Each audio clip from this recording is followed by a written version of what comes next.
The morning at Maple Creek Elementary School always started with a special kind of energy. It wasn't a quiet, sleepy energy. It was loud and full of life. The sound of little feet, some running, some shuffling, echoed on the shiny floors of the hallway. Backpacks, almost as big as the children carrying them, were dropped with a thud.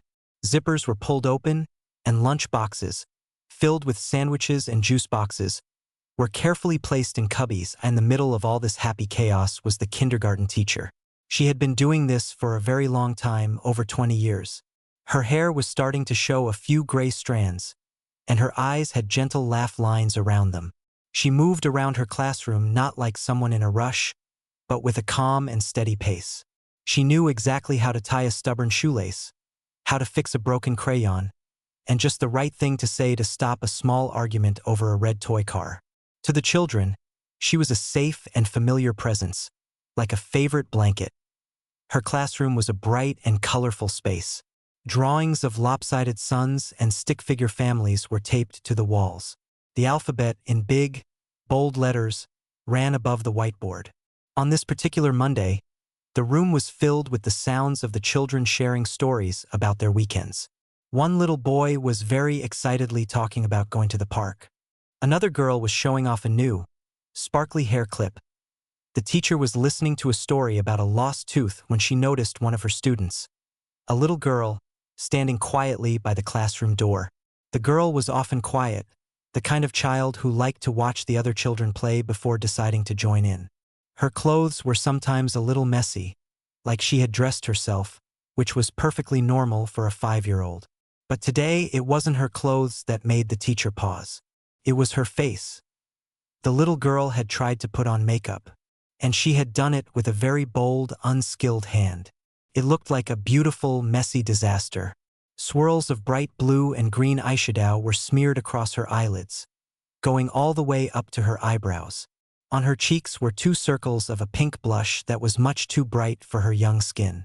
Her lips were colored in with a deep red lipstick, but it went far beyond the natural line of her lips, making her mouth look larger and uneven. A few of the other children noticed and started to point and giggle. "Look at her face!" one of them whispered, not trying to be mean, just stating what they saw. The teacher's first feeling was a warm amusement. She thought to herself, "Ah, the classic getting into mom's makeup bag moment." She had seen this many times before. It was a normal part of growing up, a little girl wanting to feel pretty and grown up. She walked over to the little girl, her soft-soled shoes making no sound on the carpet. She knelt down so that she was at the same height as the child. She didn't want to loom over her. "Good morning, sweetheart," the teacher said, her voice as warm and soft as always. That's a very colorful look you have on today." The little girl didn't look up. She kept her eyes focused on the tops of her scuffed shoes. Her small shoulders were hunched up, tense. She clutched the strap of her backpack tightly. "I'm a princess," the girl mumbled, her voice so quiet the teacher almost didn't hear it. The teacher smiled. "Well, it's very nice to have a princess in our class today," she said. "We're very lucky." But as she stayed there, kneeling, her smile slowly began to fade. Something felt different. This wasn't just the happy, proud face of a child who had played dress-up. The little girl seemed nervous. She wasn't just shy. She seemed afraid. The teacher looked a little closer. The makeup wasn't just playful. It was thick and caked in some places, especially around the lips, as if someone had put on layer after layer. It was messy in a way that felt frantic, not playful. And then, as the light from the window hit the girl's face just right, the teacher saw something else. Peeking out from underneath the heavy, blue eyeshadow on the girl's left temple was a shadow. It wasn't a shadow from the light. It was a discoloration on the skin. A faint, yellowish-purple mark. The kind of mark a person gets from a bruise that is a day or two old. In that moment, the happy, colorful classroom seemed to fade into the background. The teacher's heart, which had been light just a moment before, gave a hard, painful thump in her chest. The bright makeup, the little girl's fear, and that hidden bruise suddenly connected in her mind, forming a picture that was very, very wrong. This wasn't a game of pretend anymore. This was something else entirely. The teacher stood with the police officers and the social worker just outside the classroom door. The world felt like it was moving in slow motion. She could hear the normal, happy sounds of her classroom through the door. The blocks clattering, a child's giggle, the assistant reading a story. It was a world of innocence, and she was about to let the real world step inside. She looked at the woman in the suit, the social worker. "She's very scared," the teacher said quietly. "Please be gentle with her." The social worker nodded, her eyes kind but professional. "We will be. We're here to help her." The teacher opened the door and led them in. The classroom went quiet for a moment as all the children looked up at the new, serious-looking grown-ups.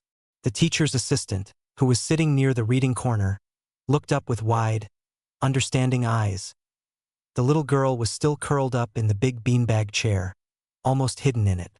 She had a picture book open on her lap, but she wasn't looking at it. She was just staring into space.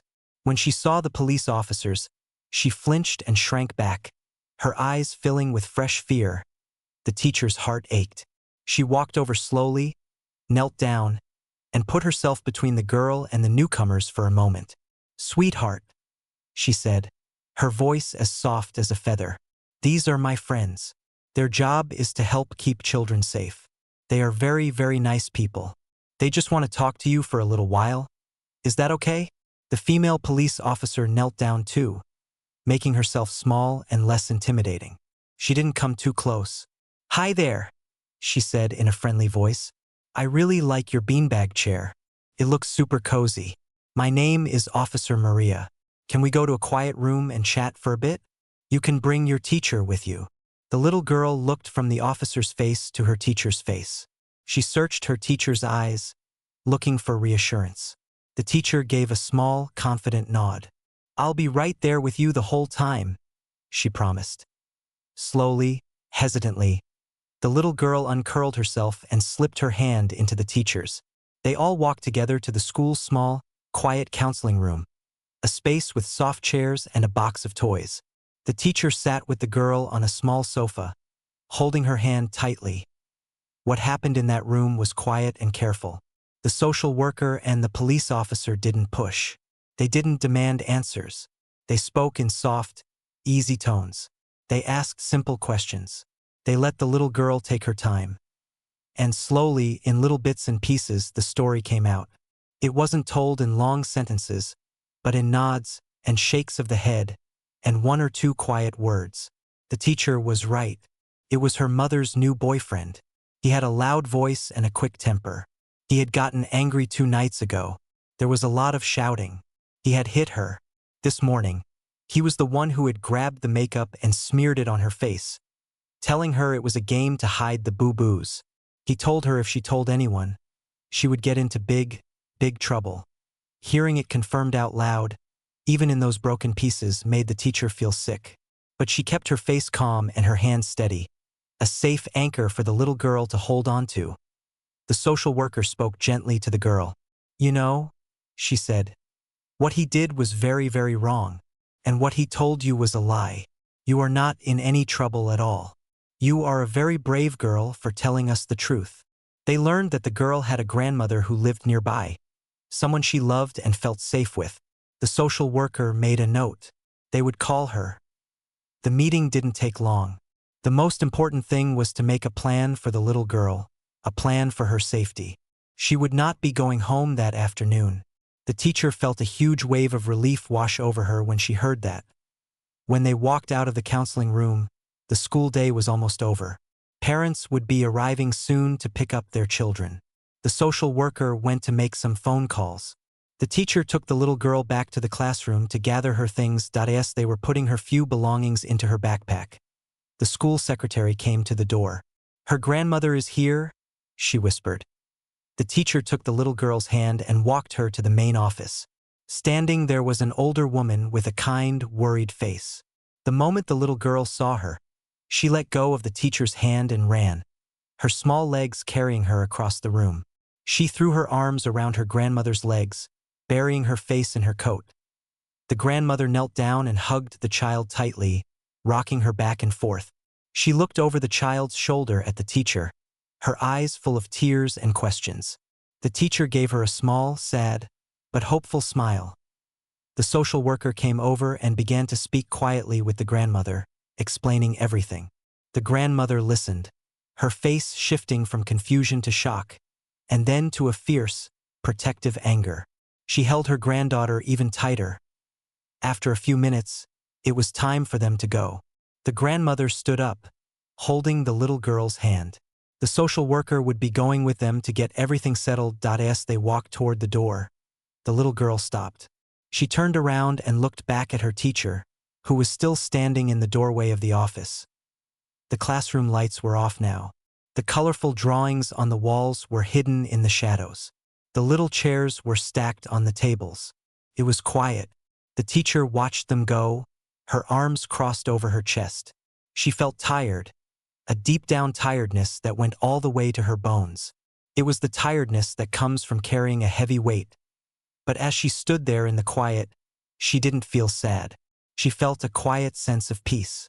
The little girl was safe. She was with someone who loved her. The marks on her face would fade. The fear in her heart would, with time and love, slowly begin to heal. The teacher picked up her own bag and turned off the light, closing the classroom door behind her. She had done her most important job today.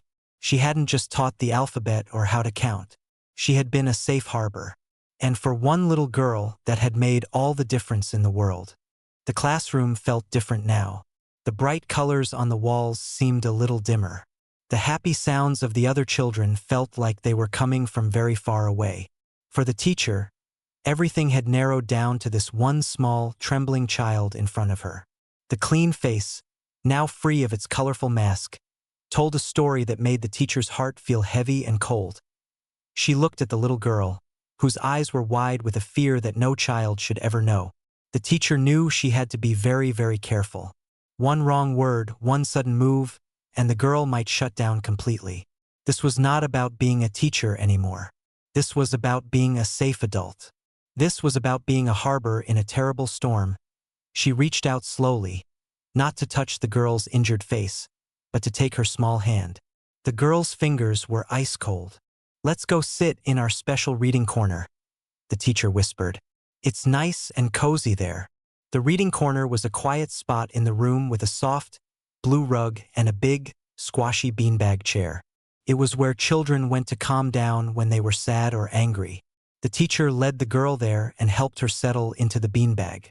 It seemed to swallow her small frame, making her look even smaller and more vulnerable.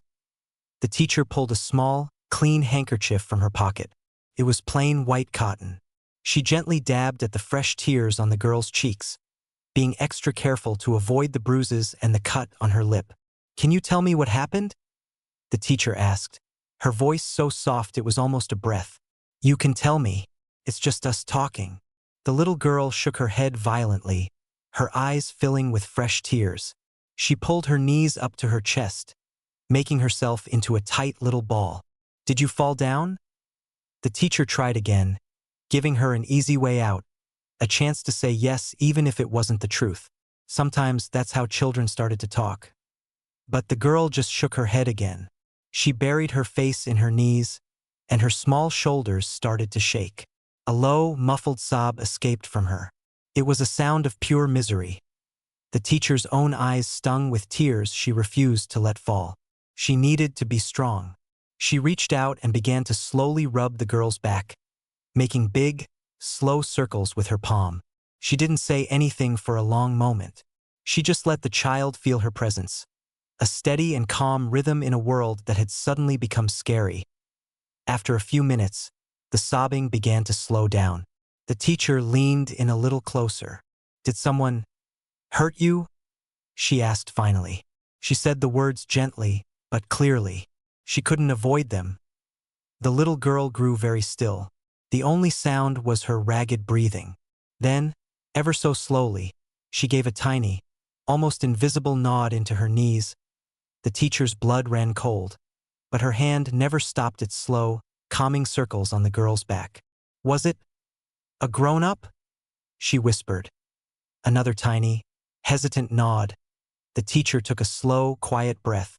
The most important thing now was to make the child feel safe, and to make sure she knew this was not her fault. The shame in the girl's eyes was the most heartbreaking part of all. "Listen to me," the teacher said, her voice gaining a little more strength. "What happened is not your fault. You are a good girl. A very good girl. A grown-up should never, ever hurt a child. Never. It is a very bad thing that they did." She paused, letting those words sink in. The girl slowly lifted her head just enough to peek at the teacher with one wet, red-rimmed eye. "The most important job for grown-ups is to keep children safe," the teacher continued. "And my job right now is to keep you safe. Do you understand? I am going to help you. I am going to call some other very kind grown-ups whose whole job is to make sure children are safe. They will know what to do." The little girl uncurled just a little bit. She looked at the teacher's face, searching her eyes, looking for the truth in her words. She must have found it, because the tight fear in her own expression softened, just a fraction. It was replaced by a look of utter exhaustion, the kind of tired that comes from carrying a secret that is too heavy for small shoulders. The teacher gave her a small, reassuring smile. "You just rest here for a minute. I'm going to get my helper to sit with you while I make a very important phone call. I'll be right outside the door. You are safe here." She stood up, her own knees cracking softly. She walked over to the classroom assistant, a young woman who was helping two children build a tower of blocks. She leaned in and spoke quietly into her ear. "Please, can you sit with her in the reading corner? Don't ask her any questions. Just be a calm presence. I need to make a call. It's very important." The assistant's eyes widened for a second as she glanced at the little girl curled up in the beanbag, her clean face showing the marks of her pain. Then she nodded, understanding the seriousness in the teacher's tone. "Of course," she said, and immediately went to sit on the rug near the child. The teacher walked to the classroom door. Her hand was steady as she turned the knob, but on the inside, she was a storm of emotions: heartbreak, a fierce protective anger, and a deep, chilling fear for what this little girl had been through. She stepped out into the quiet, empty hallway, closing the door softly behind her. The silence of the hallway was a stark contrast to the life inside her classroom. She pulled her phone from her pocket. The screen seemed too bright. Her thumb hovered over the numbers. Then, with a deep breath that did nothing to calm the racing of her heart, she pressed 911. The hallway was so quiet. The only sound was the soft hum of the lights overhead and the distant, muffled noise of another classroom. It felt like a different world from the one she had just left. The teacher leaned her back against the cool, painted cinderblock wall for a second. She closed her eyes and took one deep, shaky breath, trying to slow down the frantic beating of her heart. She could still see the little girl's face, clean and vulnerable, the bruises looking like dark shadows under the bright classroom lights. She opened her eyes and looked down at the phone in her hand. Felt heavy. This was a call no teacher ever wanted to make, but every teacher was trained to make. The safety of a child was more important than anything else. More important than being polite. More important than causing a scene. More important than anything. She unlocked the phone, her thumb leaving a faint smudge on the screen. The numbers seemed larger than usual. She pressed them slowly with purpose. 911. She lifted the phone to her ear. The ringing tone seemed incredibly loud in the silent hallway. One ring. Two rings. Her palm was getting sweaty. Then, a click, and a calm, professional female voice came on the line. 911. What is your emergency? The teacher's own voice, when she spoke, was lower and more serious than usual. She kept it controlled, but the urgency was clear. Hello. My name is a teacher at Maple Creek Elementary School. I am calling to report a suspected case of serious child abuse. She paused, letting the dispatcher process that. The voice on the other end remained calm but became more focused. Okay, I'm here. Can you tell me what happened? The teacher took another breath. She needed to be clear and factual. One of my students, a 5-year-old girl, arrived at school this morning with her face completely covered in makeup. It was very thick, like it was trying to hide something. I became concerned and gently cleaned her face. Her voice wavered for just a second as the image of the disappearing makeup flashed in her mind. Underneath the makeup, she has a significant bruise on her left temple. There are scratches on her cheek, and a cut on her lower lip. Are the injuries fresh? The dispatcher asked. The bruise looks a day or two old. The cut on her lip is fresh, the teacher explained. She then added the most important part, the part that made this not just a simple injury. When I spoke with her, she was very frightened. She confirmed that a grown-up had hurt her. The makeup was put on her to try and hide the injuries. Okay, the dispatcher said, her voice steady and reassuring. You are doing the right thing by calling. Is the child safe right now? Yes, the teacher said, her voice firm with certainty. She is in my classroom with my assistant. She is safe with me. Good. I need the child's full name and her home address, if you have it. The teacher provided the information from the student records she had memorized. She could hear the soft clicking of a keyboard on the other end of the line as the dispatcher entered everything into a computer. I am dispatching a police unit and a social worker from Child Protective Services to your location now, the dispatcher said. They should be there very shortly. Please stay with the child. Do not contact the parents or guardians at this time. Let the authorities handle that. A wave of relief washed over the teacher. She wasn't alone in this anymore. Help was on the way. I understand. I will not contact anyone. We will wait for them here. Okay. Stay on the line with me until they arrive. Can you describe what you are wearing so the officers can identify you easily? The teacher looked down at her bright blue sweater and her black pants. I'm wearing a blue sweater and I have a lanyard with my school ID around my neck. I'll be waiting right outside my classroom door. Perfect. They are on their way. The teacher stayed on the phone, her ear pressed against the device. She could hear the dispatcher's calm breathing. Those few minutes felt like hours. Her mind was racing. She thought about the little girl's mother. She had met her a few times during drop-off. She always seemed tired, a little overwhelmed, but she had never seemed like someone who would cause harm. The teacher remembered that the mother had a new boyfriend who had started coming around recently. He would sometimes come to pick the little girl up, and he always seemed impatient, always in a hurry. A cold suspicion settled in her stomach.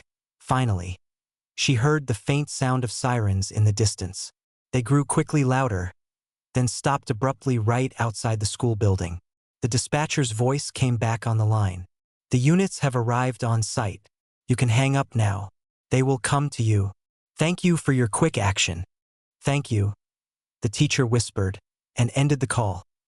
She slipped the phone back into her pocket and smoothed down her sweater with hands that were now trembling. She took one more deep, steadying breath, pushing all her own fear and anger down deep inside. She needed to be a rock for that little girl. She needed to be calm and strong.